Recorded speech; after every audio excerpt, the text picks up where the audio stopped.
Hello friends and welcome back in my YouTube channel biology with Neha ma'am. Friends, इस video में हम gymnosperm और angiosperm के बीच में क्या सिमिलरिटी यानी क्या समानताएं होती हैं देखेंगे। उसके बाद हम देखेंगे कि दोनों के बीच क्या डिससिमिलरिटी होती है यानी असमानताएं होती हैं। तो अगर हम जिम्नोस्पर्म को देखें तो जिम्नोस्पर्म और एंजियोस्पर्म दोनों में ही मेन प्लांट बॉडी क्या होती है, स्पोरोफिटिक होती है। दोनों में ही स्पोरोफाइट क्या होता है, रूट में, स्टेम में और लीव्स में बटा होता है। दोनों में ही सेकेंडरी ग्रोथ पाया जाता है। जैसे कि हमने बताया था कि जिम्नोस्पर्म में क्या होता है, कैम्बियम पाया जाता है, इसीलिए इसमें क्या होता है, सेकेंडरी ग्रोथ होता है। इसके अलावा अगर हम देखें दोनों में ही क्या होता है कि development of megaspore into female gametophyte with in megasporangia. Pteridophyta में हम देखे थे कि मेगास्पोर जो है वो मेगास्पोरेंजिया से निकल जाता है और कहीं और जाकर के जर्मिनेट होकर के फीमेल गैमेटोफाइट बनाता है। लेकिन जिम्नोस्पर्म में और एंजियोस्पर्म में दोनों में ही मेगास्पोर जो है वो फीमेल गैमेटोफाइट में मेगास्पोरेंजिया के अंदर ही बदल जाता है। फिर इसके बाद का अंतर देखिए कि अगर हम देखते हैं कि कुछ जिम्नोस्पर्म में क्या होता है कि एंजियोस्पर्म की तरह वेसल्स पाए जाते हैं। तो वेसल्स क्या है, दोनों में ही कॉमन है, जिम्नोस्पर्म में और एंजियोस्पर्म में। तो ये बस कुछ सिमिलरिटी है दोनों के बीच में।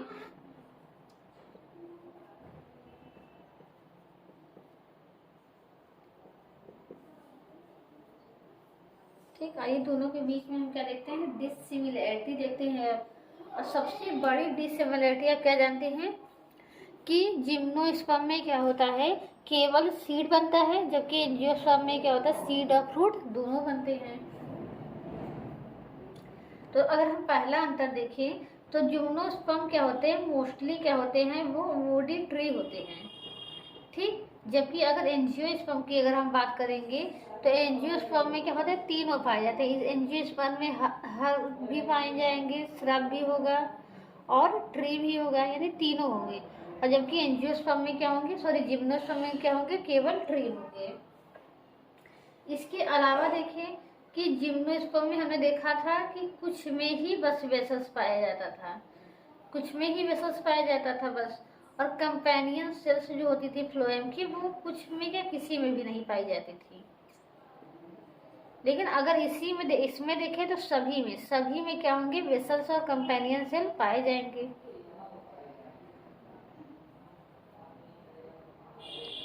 And companion cell present in all.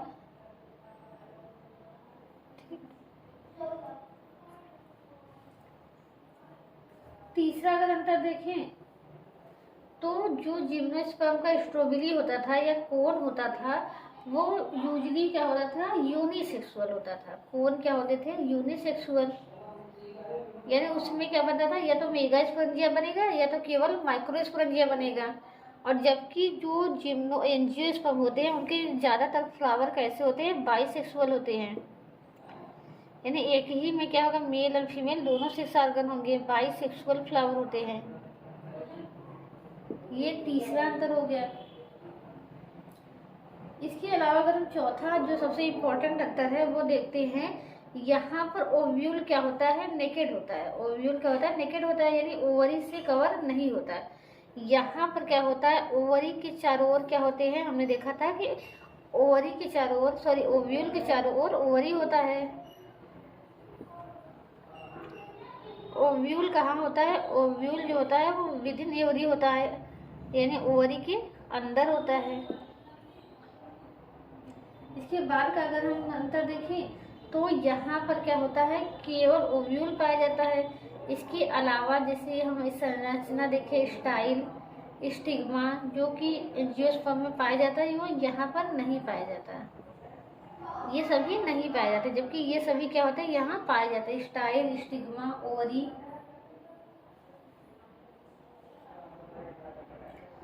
इसके अलावा अगर हम देखें तो यहाँ पर क्या हो जाता है कि आर्चिगोनिया पाई जाती है। अभी हम आगे जाके पढ़ेंगे तो आर्चिगोनिया हमने ब्रायोफाइटा में भी देखा था, टेरिडोफाइटा में भी देखा था, ये जिम्नोस्पर्म में भी होगा, लेकिन आर्चिगोनिया जो है एंजियोस्पर्म में नहीं होगा। आर्चिगोनिया यहाँ पाई जाती है, लेकिन आर्चिगोनिया यहाँ पर नहीं पाई जाएगी। इसके बाद का अगर हम एक और अंतर खास देखिए तो यहाँ पर क्या होता है, एंजियोस्पर्म में क्या होता है कि डबल फर्टिलाइजेशन होता है। डबल फर्टिलाइजेशन और ट्रिपल फ्यूजन नाम की एक घटना होती है। ट्रिपल फ्यूजन जो कि केवल किसमें होती है, एंजियोस्पर्म में होती है। ये आपके जिम्नोस्पर्म में नहीं पाई जाती। तो ये सभी क्या होते हैं, कुछ मेन अंतर होते हैं एंजियोस्पर्म और जिम्नोस्पर्म में, जिसमें से सबसे ज़्यादा इम्पोर्टेंट कैरेक्टर क्या है कि यहाँ पर ओव्यूल क्या होता है, नेकेड होता है, और यहाँ पर ओव्यूल क्या होता है, ओवरी के अंदर होता है। तो जब ऐसा होगा तो यहाँ क्या होगा, केवल सीड बनेगा, और यहाँ पर क्या होगा कि सीड और फ्रूट दोनों बनेंगे। ठीक, तो सीड कहाँ होंगे, फ्रूट के अंदर होंगे, और यहाँ सीड क्या होंगे, फ्रूट के अंदर नहीं होंगे, नेकेड होंगे, केवल सीड कोड से ही ढके होंगे, फ्रूट से ढके नहीं होंगे। तो ये कुछ अंतर हो गए, कुछ समानताएं हो गई, कुछ असमानताएं हो गई जिम्नोस्पर्म और एंजियोस्पर्म के बीच में। तो नेक्स्ट वीडियो में हम देखेंगे कि जिम्नोस्पर्म का क्लासिफिकेशन, तो उससे भी क्वेश्चन आते हैं। तो फ्रेंड्स, ये वीडियो अगर आपके लिए हेल्पफुल रहा हो तो प्लीज़ इसे लाइक कीजिए और चैनल को सब्सक्राइब कीजिए। Thank you so much.